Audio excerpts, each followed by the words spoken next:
Good evening, everyone. Welcome to Heritage Talks, brought to you by the Quebec Anglophone Heritage Network. My name's Glenn Patterson, and I'm one of the project directors at the network. Working the Zoom and live streaming tech production today is my colleague, the talented Allison Kirkwood. And Heritage Talks is made possible thanks to the generous support of the Zeller Family Foundation and Canadian Heritage. So 2025 marks a quarter of a century since our network first came together. And as a network, we realize that our strength is in our membership. A lot of our membership are small museums, historical societies, community groups, as well as passionate individuals found in every corner of the province.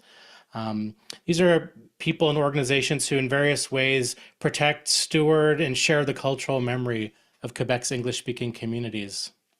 So, to celebrate our 25th year, our series this winter and spring is all about celebrating some of the unsung heroes who often, from behind the scenes, have helped lay the foundations of Quebec's diverse English speaking heritage sector. And what we're interested in knowing is what motivated these people, often community volunteers, to devote themselves so passionately, sometimes for years, decades even, to the cause of local or regional cultural heritage. What are some of the challenges they faced and overcame? What lessons did they learn along the way? So I think exploring these people's stories, it's not only a way to honor their legacies and what they've left to us, it's also a way for us to become inspired, taking their examples and lessons forward into our own communities and our own work. I want to welcome everyone joining us today on Zoom, Facebook Live, or on Kwan's YouTube channel. If you're on Zoom, please keep your microphones muted and your video cameras off during the first part of today's broadcast. It makes it a little bit easier for the bandwidth of those joining us from more rural locations or maybe where the internet connection isn't as strong. But during the Q&A that will follow the Heritage Talk today, Zoom attendees, of course, are invited to turn back on their video cameras and they'll be able to unmute themselves if they have any questions. You can always use the view icon in the top right of the Zoom window if you want to switch between the full screen speaker view and then the gallery view, the grid layout that's everyone knows and may or may not love. Anyways, so that's how you do that. For those joining on Facebook and YouTube, leave comments and your questions in the chat box below the video. And also let us know where you're joining us from today. So I just want to tell you a bit about Kwan. We're a nonprofit, nonpartisan network of members, and we're open to everyone. You're welcome to become a member at any time. But for those joining the broadcast right now, we always do this. We're running a special promotion. So during the length of this broadcast, we're giving everyone 30% off the cost of an individual year-long membership. So that's $20. For $20, you can become a member of Kwan for the next year. Among other perks, your membership comes with a subscription to our beautiful quarterly magazine, Quebec Heritage News. I'll just hold it up for a second. So this is a magazine that's filled with wonderful editorials, articles on local history from around the province and heritage topics. There's book reviews, as well as news from the network. So if you're on Zoom, just send us, myself or Allison, a message in the chat box that you'd like to claim the discount, and we'll get in touch with you after today's broadcast. If you're watching on Facebook or YouTube, you can send Kwan a message, say on Facebook Messenger or to our email. That's home@qahn.org. Make sure to provide your name, mailing address, and email if you do so. We also accept e-transfers and PayPal to that same address, home@qahn.org. And once again, just don't forget to provide your name, address, and email. So now I'd like to introduce this evening's speaker. Tom Eden is the executive director of the Baie-des-Chaleurs Military Museum. He's been fascinated by regional military history since his childhood days in Gaspé, where he was, in his words, surrounded by veterans. From his hometown of Gaspé to travels in Europe and Hong Kong, for the past several decades, Tom has followed the footsteps of those Gaspesians who served in the First and Second World War. He's produced exhibits and delivered many conferences based on his research travels. Tom has dedicated the last few years to improving the Baie-des-Chaleurs Military Museum in New Richmond, Quebec. Hi, Tom. Welcome to Quebec Heritage Talks. Hi, Glenn. Thanks for Thanks for hosting this event, and it's a pleasure to collaborate with you again. We've collaborated in the past on a number of different projects, so thanks for the opportunity, and I look forward to talking about the something that's near and dear to my heart, the Baie-des-Chaleurs Military Museum.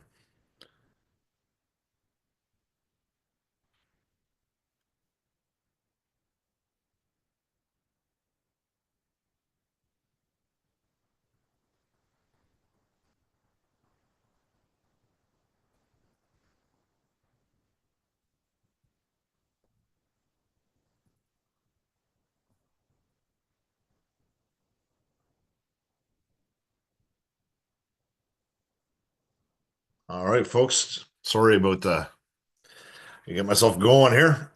So my name is Tom Eaton. I'm the executive director of the Baie-des-Chaleurs Military Museum in Richmond, Quebec. Before I get into the museum itself, I'm just going to take a moment to sort of explain how I came to how I came to be involved in the museum.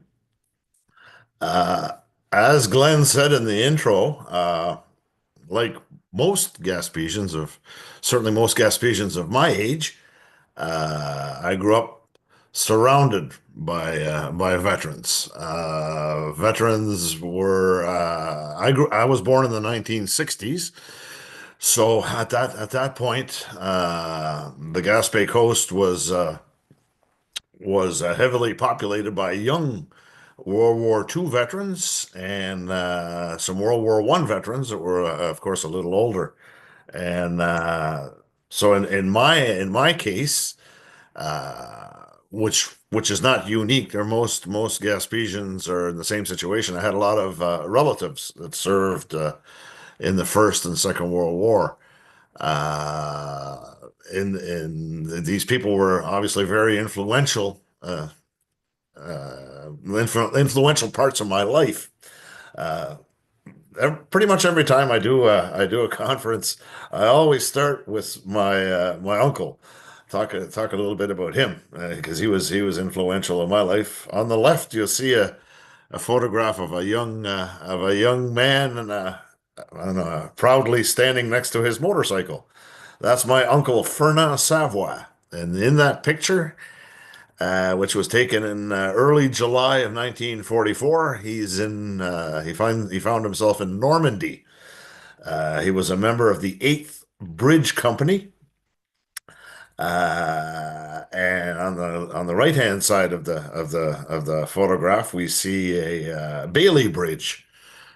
Bailey Bridge was a very important part of the Allied effort in Normandy, in Belgium, and then on to Holland and into Germany, because as you may know, the Germans, when they were retreating in 1944, were blowing up the bridges behind them as they were heading as they were retreating. So the Bailey Bridge was essentially a structure that was self-contained, if you will. It folded upon itself there, so it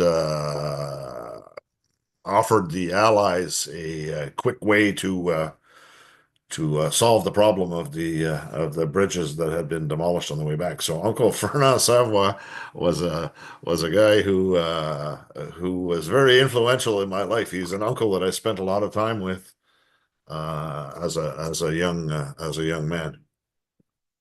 Another uncle. This is my mother's brother, Uncle Maurice Leblanc. And those of you who are familiar with military medals will notice that on the left-hand side, he was a uh, veteran of the Italian campaign. So he fought in Italy, but he also fought in Northwest Europe following the war. So he was another person that was very influential in my life.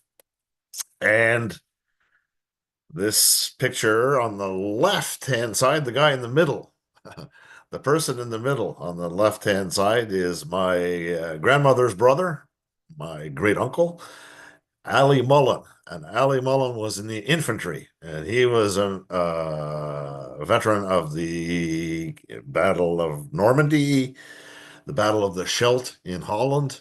So he saw some pretty serious action. And the fellow on the right hand side uh, is Mr. Harris Mullen. Mr. Harris Mullen was also a distant relative. He was one of four brothers who served during the Second World War.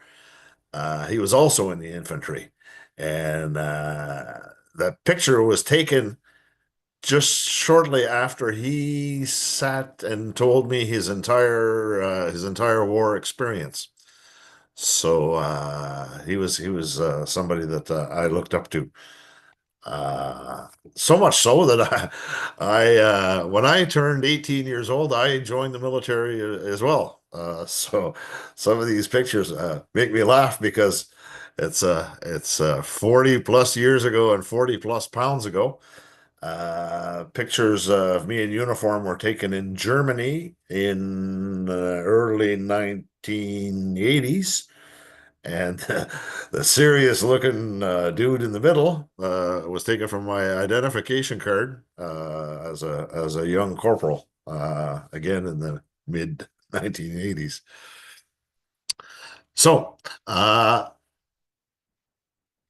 as I said there, I was in the military in the early 1980s as a young man, and this is a picture that of the Wakeham, the St. James Church in Wakeham. This is a pivotal place in my quest to learn about my region's soldiers, their experiences in either in Europe or in eventually Hong Kong.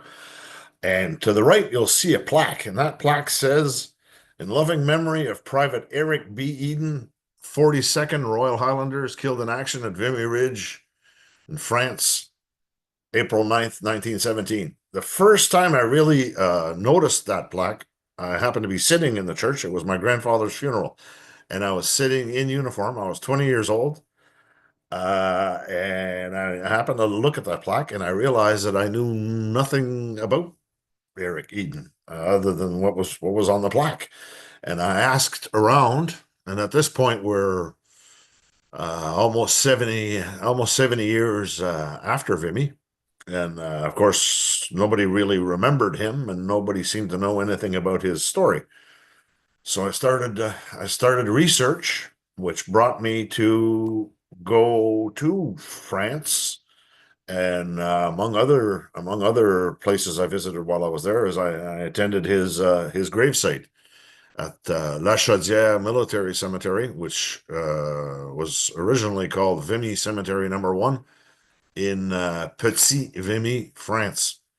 And while I was in France and Belgium for that trip, I took the opportunity to uh, find the grave sites of all of the guys from Gaspé who were killed during the First World War. They're all situated because, as far as the Canadians are concerned, during the First World War, our area of operations, if you will, was a radius of about 160 kilometers. So it was, I wouldn't say easy, but it was feasible to track them all down. So I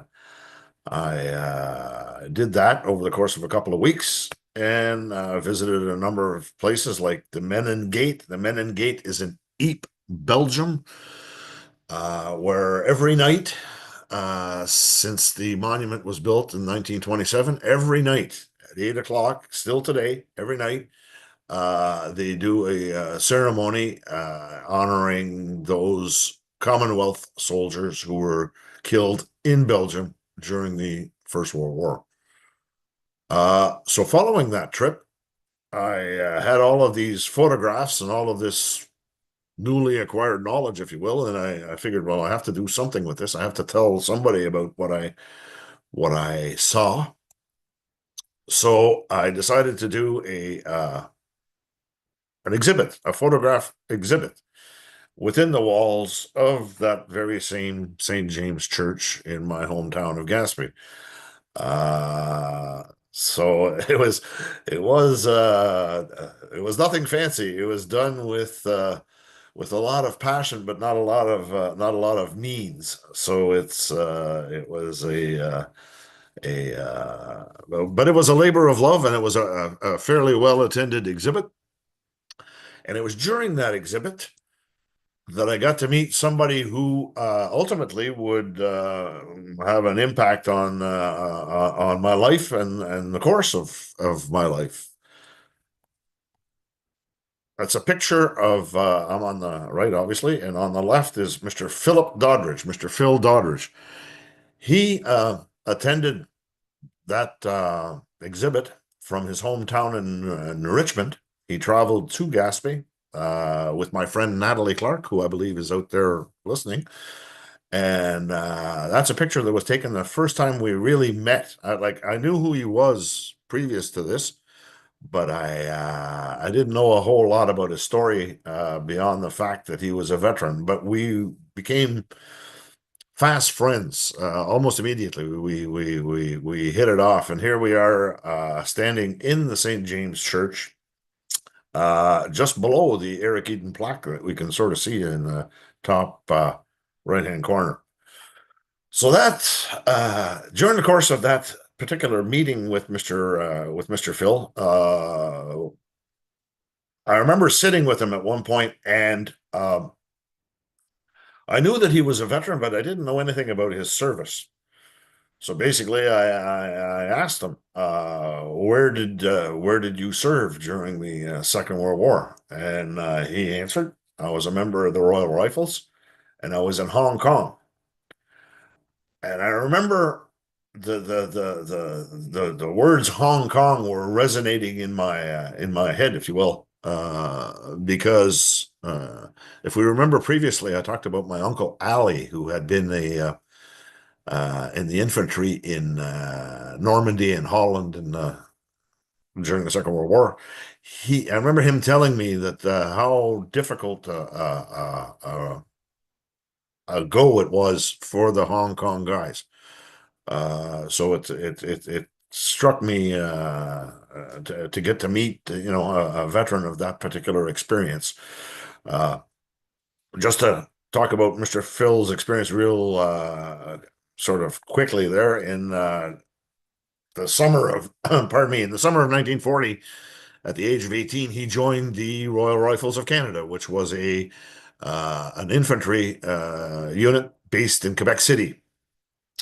After the usual basic training and things like that, he was posted to places like Sussex, New Brunswick, and then Newfoundland. And in the fall of 1941,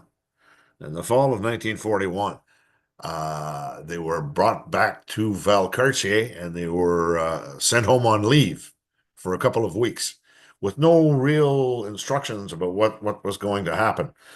And this particular picture that we see, although it's kind of fuzzy there, that picture was taken at New Richmond train station in the fall of 1941. Mr. Phil is the person kneeling in the middle with his hand on his chin. Uh,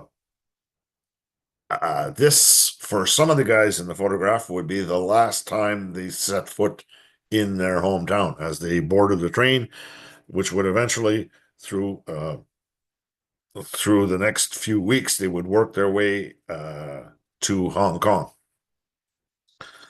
So it was armed with that curiosity of having met Mr. Phil at the church that I sent him an email a week or so later, asking him if he would be interested in sharing his experiences with me. The idea being that we would record sort of an ad hoc interview, if you will. When I showed up at the museum, this is a picture of what the museum uh, looked like at that time. Actually, I took that photograph. I was standing outside the museum waiting for Mr. Phil. So the the uh, the interview that followed, in a lot of ways, changed my life. I was expecting to when I walked into the meeting, I thought I knew quite a bit about the Battle of Hong Kong. I had done some reading about it in the weeks between my meeting him and the setting up for the recording. But I quickly realized that I didn't know a fraction of what I thought I did. So we sat in the. This is us in the military museum. This is the first time he ended up telling me his story. Over the course of the next few years, Mr. Phil and I recorded, I would say, I must have at least 25 hours of recorded material. Some audio, some video, combination of both. We corresponded. I have in my email archives, I have 300 emails that we sent back and forth over the years. Mr. Phil passed away in October of 2022 at the age of 100. So I got to know him when he was in his 90s. And I used to say to people who would ask me about him, on his dullest day, he was sharper than I've ever been. Mr. Phil was blessed, and also kind of cursed with tremendous memory. He remembered details going back to his early childhood there, and he was also very very generous with me in telling me his stories. So like I said, the first real meeting that I had with him there beyond the church was in the military museum, which kind of intrigued me as well. This is another photograph taken that day, and in his hands he's holding a samurai sword. It's a samurai sword that he brought back from Hong Kong after having been liberated, after spending 44 months as a prisoner of war. That was one of his prized possessions, and that's something that we have in the military museum. Uh, so yeah, so the first meeting occurred, like I said, there in the military museum. And over the course of the next few years, I was obviously interested in the military museum, to the point where, following Mr. Phil's passing in October of 2022, uh, I became much more involved in that cause. I served for a time as the president of the board of directors, and now I guess my title is executive director, a post that I've held for a couple of years now. And what I'd like to do is I'd like to talk to you a little bit about some of the things that have happened since, where we're going, and all that there, the history of the museum itself. So that's a little bit of the story of how I ended up at the military museum. So I hope that all made sense. Uh, the permanent exhibit that was in the military museum had been there since its inception. Try to say that 5 times. It was curated by Rachel Dell, of course, with limited resources, but did remarkable work. And you can sort of see the basic setup there. We have those panels, and with lots and lots of photographs and artifacts hanging from them. This is part of the Battle of Hong Kong section in the previous permanent exhibit. I say previous because you'll see in a moment that we've done a lot of work to update our operation. So obviously, the Battle of Hong Kong takes a big place in our museum, simply because of the numbers involved. For those of you who are not familiar with the Battle of Hong Kong, in October or in the fall of 1941, Canada sent a contingent of roughly 2,000 soldiers to Hong Kong, to help with the defense of Hong Kong, which at the time was a British colony. And we, of course, were closely allied with Britain. So the contingent, which was called Sea Force, comprised of two main units: the Winnipeg Grenadiers, from, as the name implies, Winnipeg, and the Royal Rifles of Canada. The Royal Rifles of Canada were based in Quebec City. Both of those units were roughly 1,000 people, and they were both infantry units.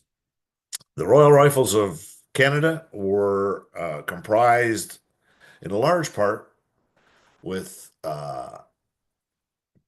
people from the eastern townships, people from the Quebec City region, people from New Brunswick and Nova Scotia, and 203, 203 Gaspesians, including 52, 52 from the area of New Richmond alone. So those are fairly substantial numbers for both in the percentage of members from Seaforce that were Gaspesians, but also 52 young men is a lot of young men from the Richmond region. So the story of the Battle of Hong Kong is one that resonates here locally and regionally. Uh, in a nutshell, and I don't want to minimize this, but for the purposes of time, essentially what happened is the Canadians arrived, like I said, in the fall of 1941. On December 8th, 1941, the forces of Imperial Japan attacked the colony of Hong Kong, and within the next few weeks, things did not go well for the Canadians.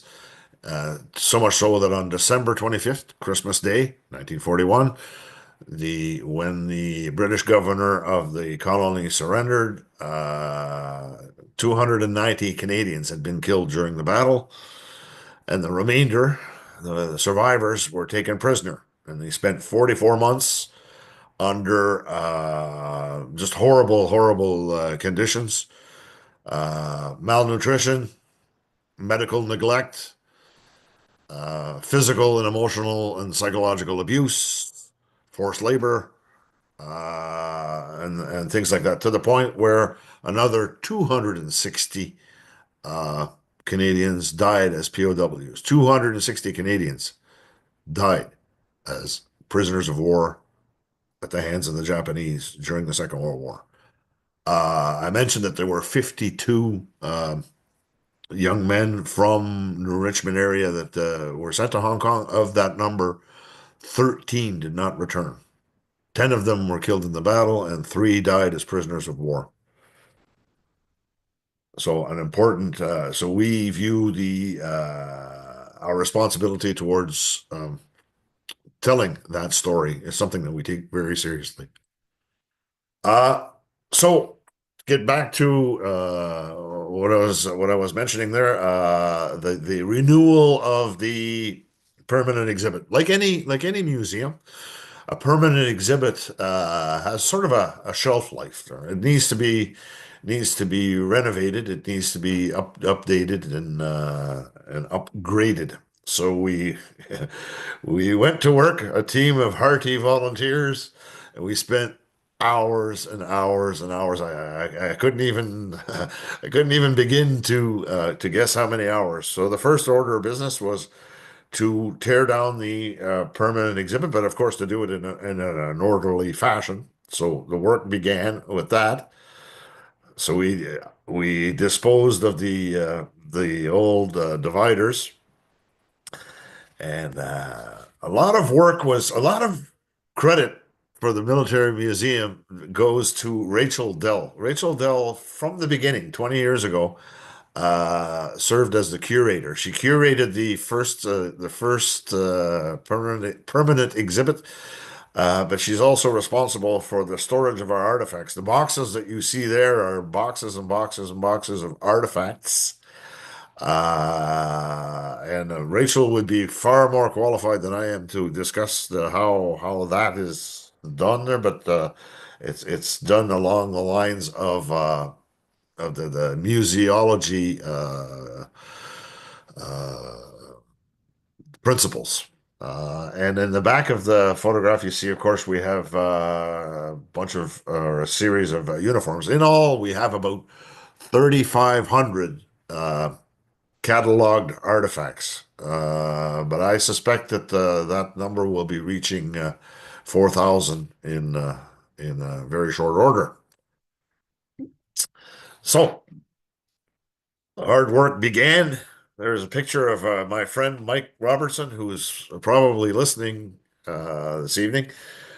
Mike was one of our volunteers. Here he is, doing what he does best, painting walls. And he painted the did a lot of the painting for our main exhibit hall. So we were painting. Here we're adding some graphics to our museum. And this is Chris Jones. Chris Jones is our carpenter, our lead carpenter. So he proceeded to construct the new panels, the new setup, and of course we invested heavily in integrating technology. So screens, we purchased a number of screens through the help of the town of New Richmond, Bonaventure, MRC, Veterans Affairs are our most are some of our funders, as well as our generous donors. So here's some more screens that we set up. We set up an interactive the unit on the right is an interactive display that we added. The one on the left is an information screen with it's also a pamphlet holder, I guess we would say. So we've done a lot of work like that. There's the work in progress. You'll notice if you look closely, you'll see on the floor, you'll see some green tape. We used to use that green tape to sort of outline our vision of how the exhibit would take shape. Uh, and a lot of the credit for that goes to a gentleman by the name who's also listening tonight, a gentleman by the name of Felix Fournier, who is a historian, but he's also a display coordinator, I guess. He did a lot of different exhibits for the Musée de la Gaspésie in Gaspé. So Felix's help was critical in this. So as I like to say, to make an omelet, you have to break some eggs, is how the saying goes there. So building our new exhibit was not necessarily a pretty operation, but I think I'm satisfied. I'm very happy with the result. So basically, what we have here is the World War One section of our museum. The addition of the screens allow us the opportunity. First of all, it gives us more flexibility, but it also gives us more space because instead of having all of the exhibits on display, we can display them electronically, which helps us with our challenges and having restricted by just the amount of square feet that we have available to us. So the way it was designed was you see these triangles on the left. Uh, Essentially, what it explains what was happening in Europe, if you will, the big picture of World War One in this instance. Whereas so you can see what I mean here. So the general uh, details of the First World War. Whereas on the right hand side, so on the right hand side, these panels are what's happening in Canada during this time. So the idea is a little bit of the funnel effect there. We start with the wide story and narrow it down to give it a local, how it affects us locally. Some of the displays that we have here is this is a uniform that belonged to Wyndham Coffin. Wyndham Coffin was a member of the 42nd Battalion, the Black Watch. It's a uniform that for me is particularly interesting, particularly touching, because that was the same unit that, if you remember earlier when I was talking about Eric Eden, who was killed in Vimy, he would have worn something similar to that. That particular uniform is the 42nd Battalion Black Watch, based out of Montreal. Another uniform that we have on display that we're very proud of right now, it's on loan, is a replica uniform of Sergeant Frank Narcisse Jerome. Remember that name, Frank Narcisse Jerome. Frank Narcisse Jerome from Gaspesians was a member of the Royal Montreal Regiment. You'll notice on the uniform on his collar it says C-14. C stands for Canadian, and 14 was the number of the battalion. Battalion in this instance, the 14th Battalion was the Royal Montreal Regiment. Frank Narcisse Jerome had the distinction of being the most highly decorated First Nations soldier in Canadian military history. I'll say that again. Sergeant Frank Narcisse Jerome was the highest decorated First Nations soldier in Canadian military history. He won the military medal on three different occasions. The military medal is the one on the left. You'll notice there's a medal that has two metal bars on the ribbon. That is because he won the military medal, which is awarded for bravery in the face of the enemy. He won that medal three different occasions, Frank Narcisse Jerome. So we're very proud to be able to play a role in perpetuating his story at the Baie-des-Chaleurs Military Museum.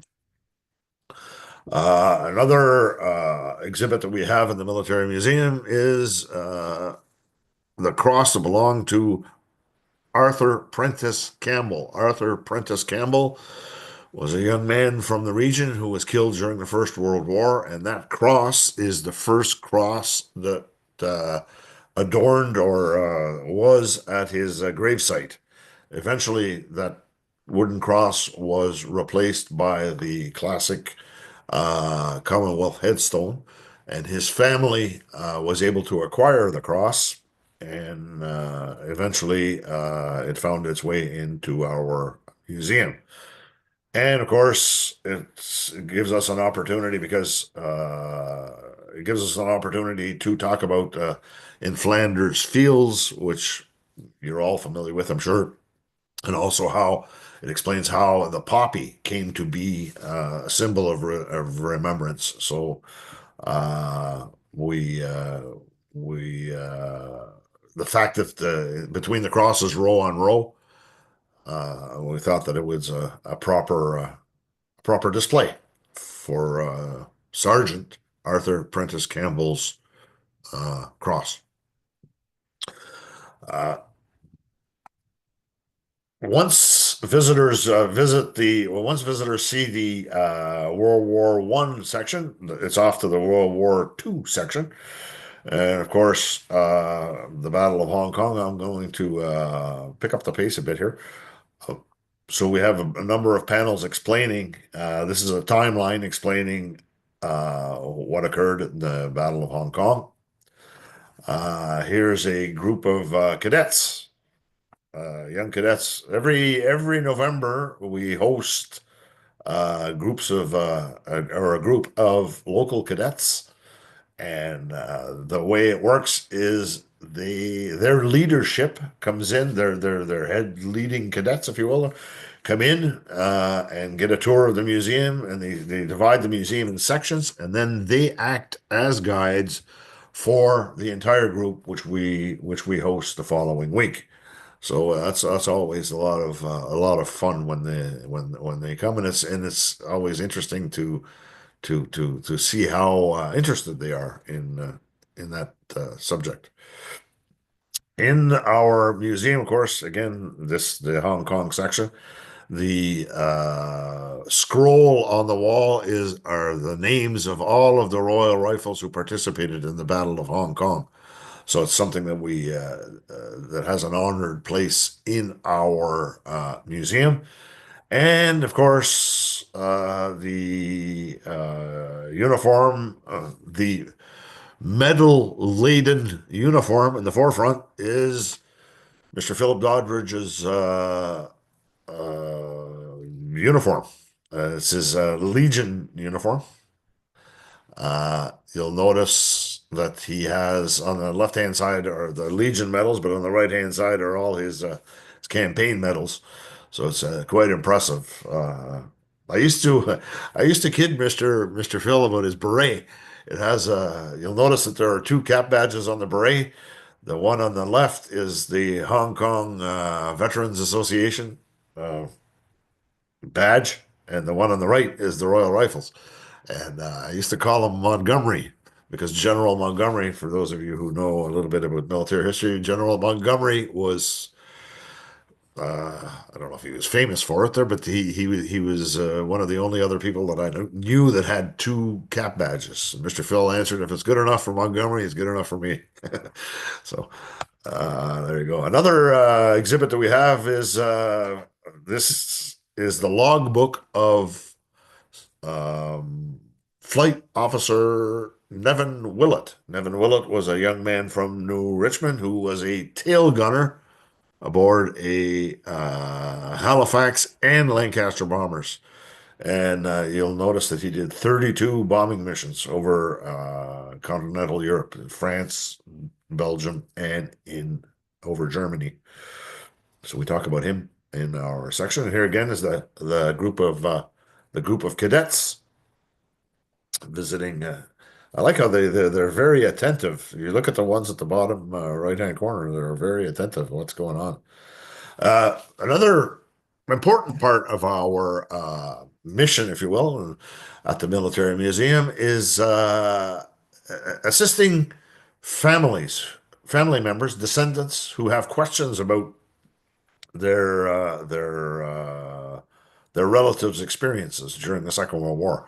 Here we have the granddaughter of Arnold Ross, who was a member of the Royal Rifles, and she's reading some of his diaries from that experience as a prisoner of war. This is also another interesting gathering. This is a group of descendants of Felix Fournier. Felix Fournier. Sorry, Felix Goulet. Felix Goulet. I was thinking about my buddy Felix Fournier. Felix Goulet. Felix Goulet served in the First World War. He was from the Richmond area. He was a member of the 22nd Battalion, the 22e Bataillon. He was he fought in the trenches of France and Belgium. He was wounded quite severely just outside of Ypres in 1916.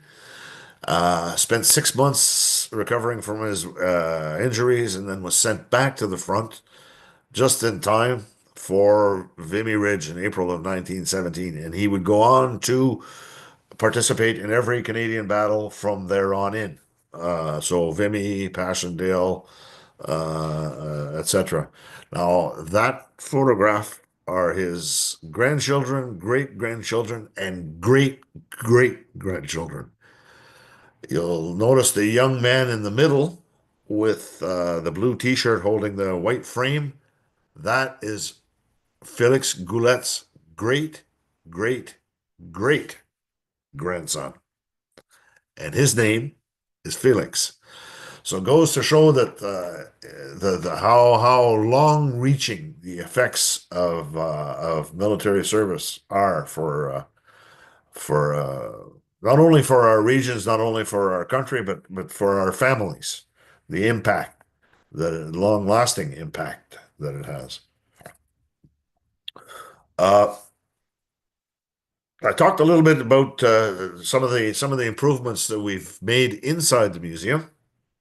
Now we'll talk a little bit about the work that's going on outside the museum, because of course, uh, our number one priority is the preservation of our collection. That has to be that without preserving the collection, nothing else, everything sort of flows from that. Or so having a proper building is half of the battle. So we've invested heavily in that with partners over the last few years.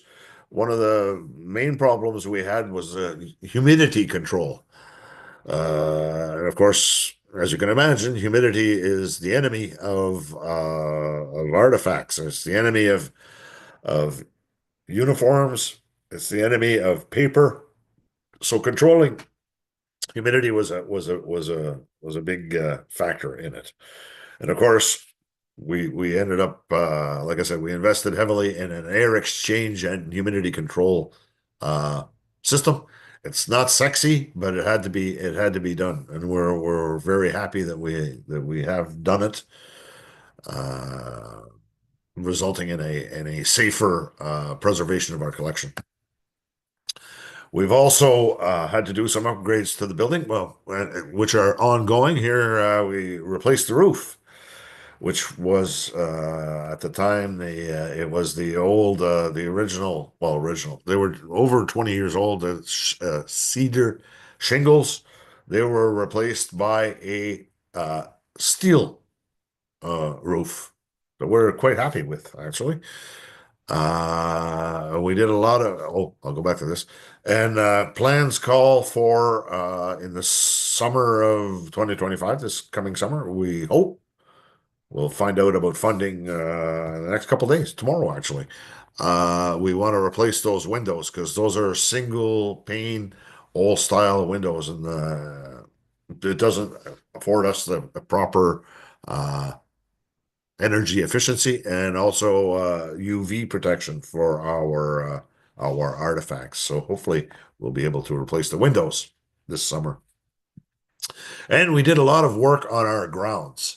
Uh, the team at the Military Museum, myself included, believe that the Military Museum, along with our mission of preserving and showcasing the history and heritage of our region, it's important that we have a proper site. The site has to look sharp. It's a military museum. If it's in the military, if it's related to the military, it has to look sharp. It has to be well maintained. So that means a lot of work is going into the maintaining of the grounds. The idea is that eventually we will have a commemorative, our grounds will be a commemorative garden. But a lot of work went into, and it's ongoing work into preparing our grounds to accept a garden. So here's some of the work. Uh, and of course, none of this can happen without volunteers. So in this particular instance, with the landscaping, particularly the gardens, Nancy Roy, who is a veteran, young veteran. She was a veteran of Afghanistan, recently retired within the last few years. Originally from the Richmond area, she played a big role in helping us out with landscaping, and we're looking forward to seeing what that's going to look like next summer. And this is Nancy's partner with his tractor. And that's Serge Masson. Serge Masson is also a retired military member. He was the RSM of one of the battalions of the Royal 22nd Regiment, also a veteran of Afghanistan. Following his time as a regimental sergeant major, he took his commission and he retired as a major. And they have a seasonal home here in Richmond, and they spent a lot of time helping us out at the museum. Actually, I'm just seeing that Nancy's actually in this picture too. I hadn't. She's very well camouflaged in the background. So work continues with improvements on the grounds. Before I get to the thing, this summer calls for the addition of 4 interpretation panels.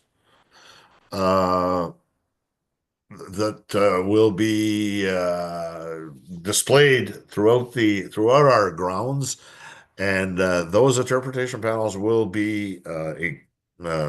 include QR codes, which will lead to additional material. So visitors will be able to scan with their phones on the interpretation panel. So in addition to what is visible on the interpretation panel, they'll be able to access on QR codes additional information, additional material. So whether it's written material, audio material, or video. So we're quite excited about that as well.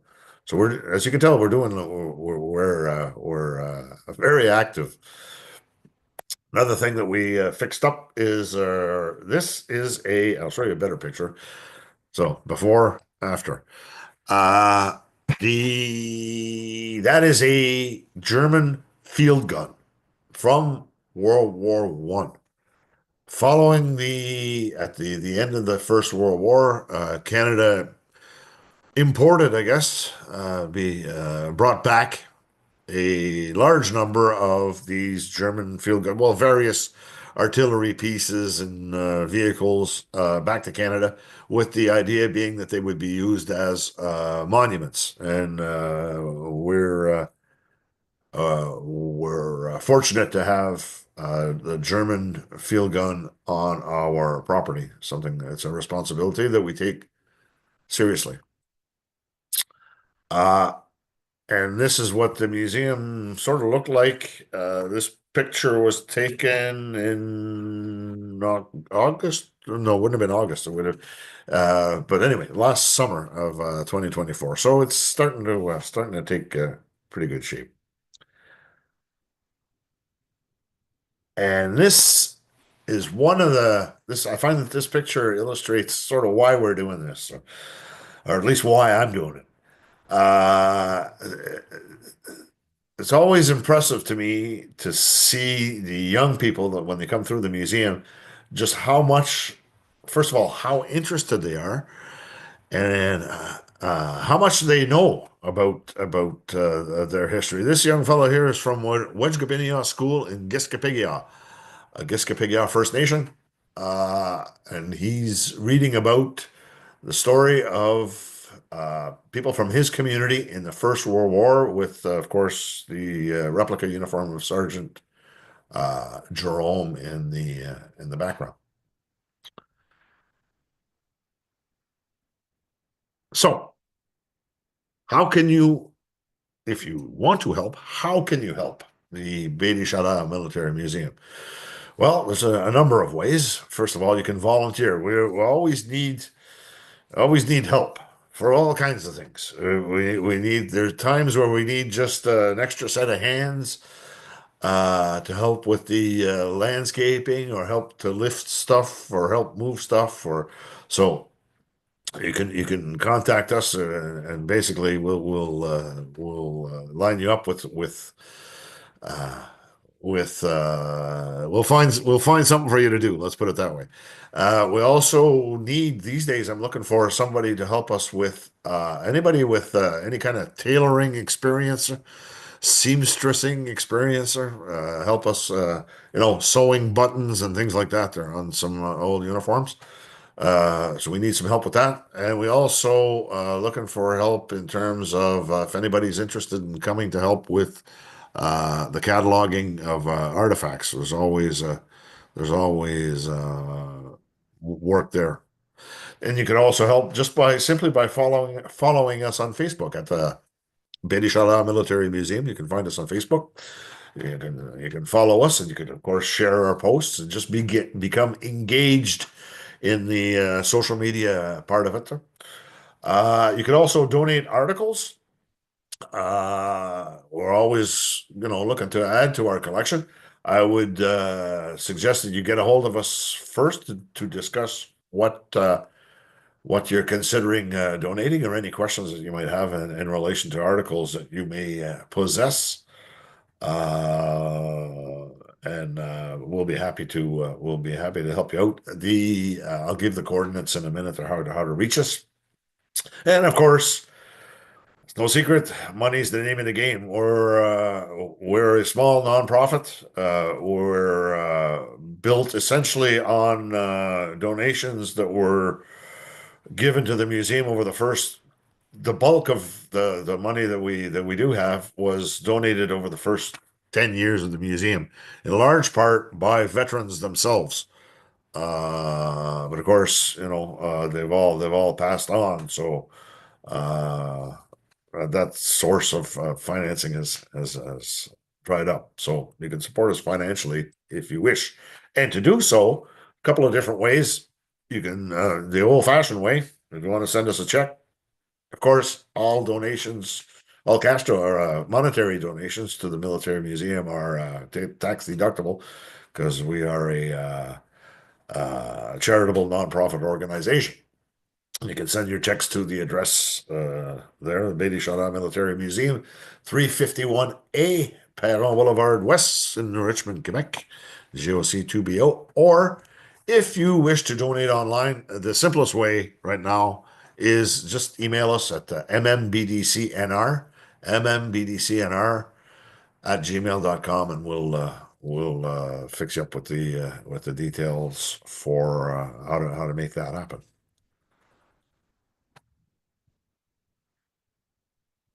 So there you go. I'm not sure at this point. I'm going to hand it back to Glenn and see if we have any questions or comments. Or it was really really fast. So hopefully I was able to cover our our give you a good idea of what our museum is all about. You sure did, Tom. That was real tour de force. Thank you so much. I Yeah. really appreciated that. Never having been there, I always drive by New Richmond, unfortunately. I'm on the way to New Carlisle or Chagouac, but next time I know where I'm stopping.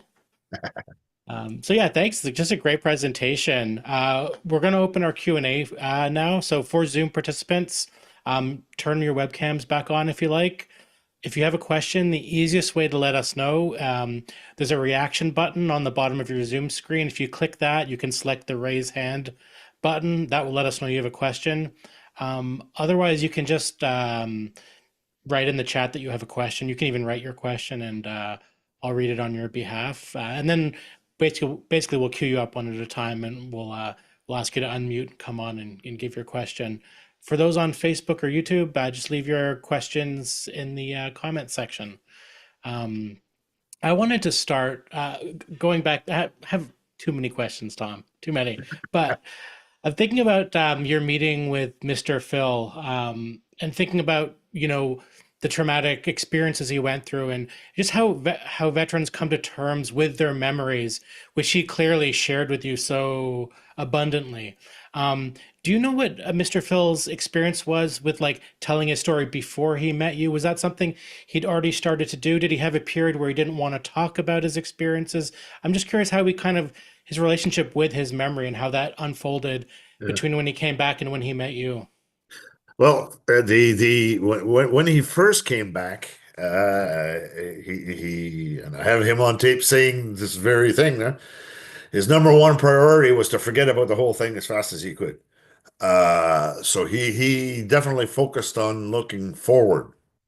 Uh, so he didn't share, and also he was typical of his generation in the sense that we know that the cliche is that they don't like to talk about it, and he was no different. And I asked him that specific question, like did you share about it, talk about it with your spouse, your family, and things like that? And he goes, no, no, no, no.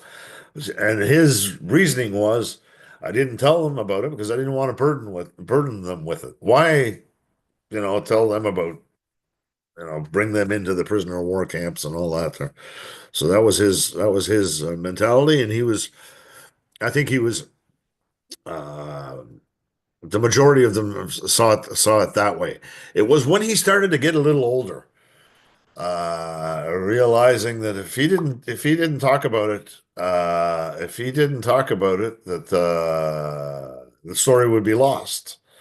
And there was also the fact that he was an educator by profession. Mr. Phil was after the war went back to school, became a school teacher, then was a school principal, then eventually was the director general of what was back then the Gaspesia School Board. So uh, he understood clearly the importance to have younger generations be aware of this. And over the years, he would go and talk to school groups. And having witnessed it firsthand, he was a master at that. Because again, he had experience as an educator, and well, it blew my mind every time I was out in public with him at the conferences and things like that, because he would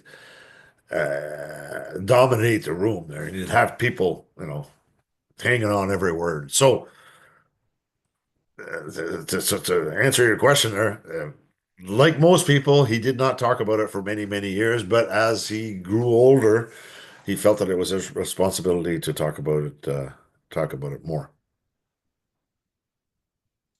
Thanks for that fascinating story. And I've noticed, online, if you search Phil Dodderich and Tom Eden, there's quite a bunch of stuff you've shared already, Tom. I even found a clip of Mr. Dodderich reading Flanders Field. It's on I think it's on the federal government site for Veterans War Memories. But there's just lots of great stuff to check out. And Tom, I know you've been behind quite a bit of that, so thank you for that. Um, I have another question I wanted to ask you about was the history of the building itself. Right. So where did that building come from? I believe it came from somewhere else, and maybe you could give us a bit of the history of that building, I think how it arrived on the site. Hopefully, I'm not way off base here, but No, yes. and thanks for asking. And I actually realized as I was going through it that I skipped over that part altogether. Uh, when the military museum was created, I have to back up to go forward there. When the military museum was created, was at that time up until the creation of the Military Museum Foundation. The military museum here had been housed in the Legion, and through a bunch of uh, different circumstances, the foundation, the Military Museum Foundation, started to look for a place to house the military museum. So they acquired this building, which used to be a United Church in Oak Bay. Oak Bay is a little town. Well, it's not, I don't even know if it's a town. Oak Bay is a little stretch of the 132 between let's say between Escuminac and Pointe de la Croix, or Cross Point. And it was at that point the church was an abandoned building, and it was purchased by the Military Museum Foundation and moved to the site. Which the site, by the way, the wider site, if you will, where the Military Museum finds itself, is Duthie's Point, uh, which about 40 years ago was the British Heritage Interpretation Village, or some combination of those words. So it's a site whose main mission is to preserve and protect our region's history and heritage in a wider scope there, whereas our little corner of it is specifically on the military museum. So to answer your question, it's an old church from Oak Bay that was moved from Oak Bay to New Richmond. Wonderful. It's funny that story of rescuing old buildings. Our first this year, our third talk this season, and all of them have had that in common. Whether it's an old church or an old, historic home or whatever, but clear, repurposing these old buildings for heritage is, it's really a great cause. I noticed Kathleen Knoll said she has a question. Kathleen, I'm going to unmute you and come on and let us know your question. Hi, Kathleen.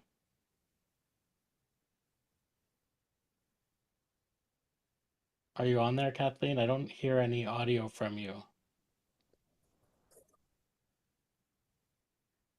Thought maybe I heard something a second there. Um, Allison, can you disable that the allow participants to unmute themselves? There you go. Hello. Hi there, Kathleen. Can you hear me? Just, yep. Oh, hi. I'm Collingwood. in Ontario, and I'm doing some research. And it's led me to New Richmond and to the museum. I'm a descendant of Duncan McCrae, and I don't know if you know that name at all. He was the first Lieutenant Governor of Quebec from Scotland, and I just found a reference. The gentleman that was speaking, Mr. Eaton, mentioned Jerome, Frank Narcisse Jerome, and I've just found online the Canadian Expeditionary Force 189th Battalion, and my family, the McCrae family, as well as the McWhorter family, are both listed as privates in the First World War, and I'm wondering if I can get any information about where they fought. Would that be at the museum? Um, and I'm trying to make a direct connection with John McCrae, who's the author, the writer and doctor of the poem In Flanders Fields. So I'm a descendant, and it's led me to you. So thank you for this talk this evening and leading me to the museum. So would you have more information on where they fought? I know that Mr. Eden was talking about the Battle of Hong Kong, so I'm not Okay. sure. Yeah. Um, I'm also the audio should be better there, Tom. thanks. I'm also seeing that Mike Robertson is trying to get back in. Somebody can let him in. I'm sorry I missed a lot of that there. I did catch something about Frank Narcisse Jerome being in the 189th Battalion. What you're looking at is his attestation papers. If you've done a bit of research in the First World War, you'll be familiar with the attestation papers. She was So he also was asking about She's also asking about the McCrae family. yeah, She's looking to yeah, get in touch with. She had some ancestors that were both involved, including one who's the author of Flanders Fields, which yeah. you know. Well, I'll deal with Sergeant Jerome first. Uh, so what you're looking at is his attestation papers, and he was recruited by the 189th Battalion, which was a francophone unit based out of Rivière-du-Loup and Rimouski. When they got to England, that unit was disbanded. The francophones were absorbed into the 22nd Battalion, and the Anglophones were absorbed into the Royal Montreal Regiment, which would explain how he was in the Royal Montreal Regiment. If you send me an email, because you're asking very good questions, but they're kind of specific. So just send me an email at the address MMBDC, so Military Museum, MMBDCNR at gmail.com. And maybe somebody can type it in the chat for us there, the our email address. If you can send me an email address with our with your questions, I'll be able to answer them more clearly. Thanks, Tom. Yeah, sorry, I know there was some audio And issues there. it's going to be my pleasure to do it. It's just my answer is going to be very long-winded there. I'm already long-winded enough. It's all good, Tom. Tom, I had a question in the end there as you were finishing your presentation. You mentioned the Legion, which, as you know, I lived in Gaspé briefly, and I have a strong relationship with it. It strikes me that the Legion, it's a very important institution. I would say maybe especially for the English speaking community, but just in general, I think it has a very strong community role. Can you talk about the legions in Gaspé, and I mean the town of Gaspé, but also in New Richmond, and sort of how I guess what I'm curious about is how they contribute to the larger vitality of the community out there, communities. Yeah, well, I'm not on, I don't serve any function right now in the Royal Canadian Legion other than the fact that I'm a member. But I will say that to back up there, the Royal Canadian Legion was created following the end of the First World War. And over the years, it was their main mission was to take care of the welfare of their own veterans and also serve service club, if you will, or to help the wider community there in instances where their priorities or their vision or the values sort of crossed, if you will. Now, the main legions on the Gaspé Coast that I'm familiar with there is well, Gaspé, Baie-des-Chaleurs, New Carlisle, and New Richmond. Well, New Richmond, actually, there's no branch in New Richmond anymore. It's in Cascapedia, St. Joe's. So for many, many years, particularly when I was growing up, the Royal Canadian Legion were very active clubs because there were a lot of veterans. And they also served when I talked about being surrounded by veterans when I was a kid and benefiting from that, the legions were very good at raising money for things like our scout camps, our hockey teams.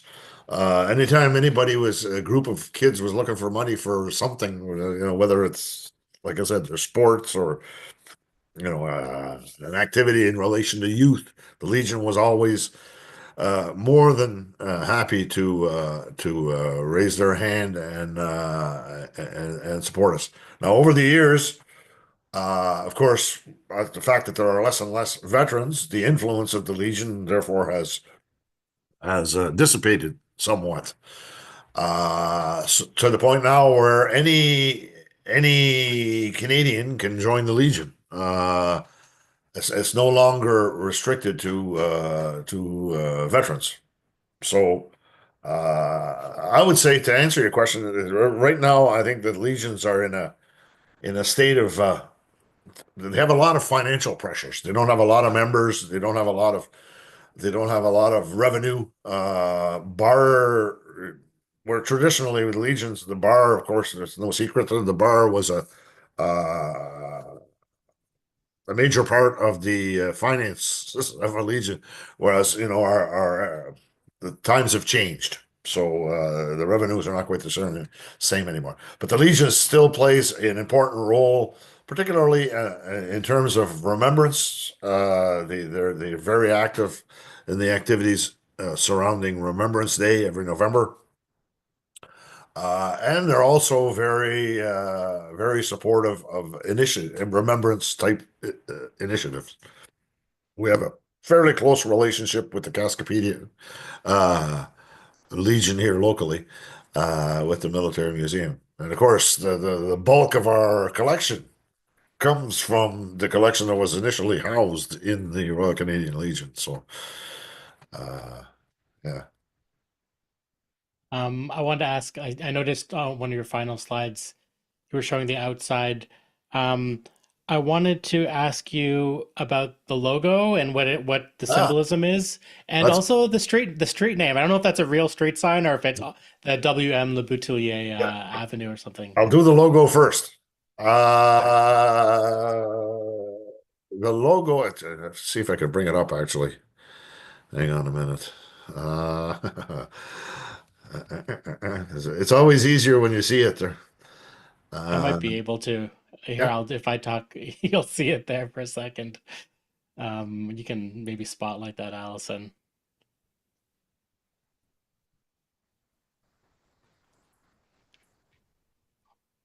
See if I can do that. Okay, thanks. How about that? That works too. Are we good? We can Yep. we can see it. Okay. In the background, in the background, we have the red and white. That's a style. The letters, the typography. It's a stylized HK, standing for Hong Kong. That's inspired by the logo of the Hong Kong veterans. That's part of it. You see an anchor. The anchor represents the Navy. The eagle represents the Air Force, and the crossed swords represents the Army. So that's the meaning of our logo. Now, your second question was, sorry, Glenn. The street name. Okay, I don't know if yes. it's a real street sign, Yeah, but Le it is a real Boutillier. street name. It's one of the members of the Royal Rifles was a fellow by the name of Le Boutillier. who was not a Gaspé Liberty, by the way. And he served with the Royal Rifles. He went to Hong Kong and all that. And he had a street named for him in Ottawa. And when the planning was done for the military museum here in Richmond, somebody donated a replica, and it was decided to put it just outside of the museum. So that's what that is. So it's an Ottawa City street sign. There's another artifact outside, which is the cannon that you showed there. You mentioned there was this program to bring back artifacts, military artifacts after the First World War. Do you know how the museum ended up procuring this as one of their items in their collection when that Absolutely. happened? Yeah. Yeah. Following the First World War, some of these, like I said, Canada, the government of Canada ended up with all these artifacts, and some of them went up for sale as basically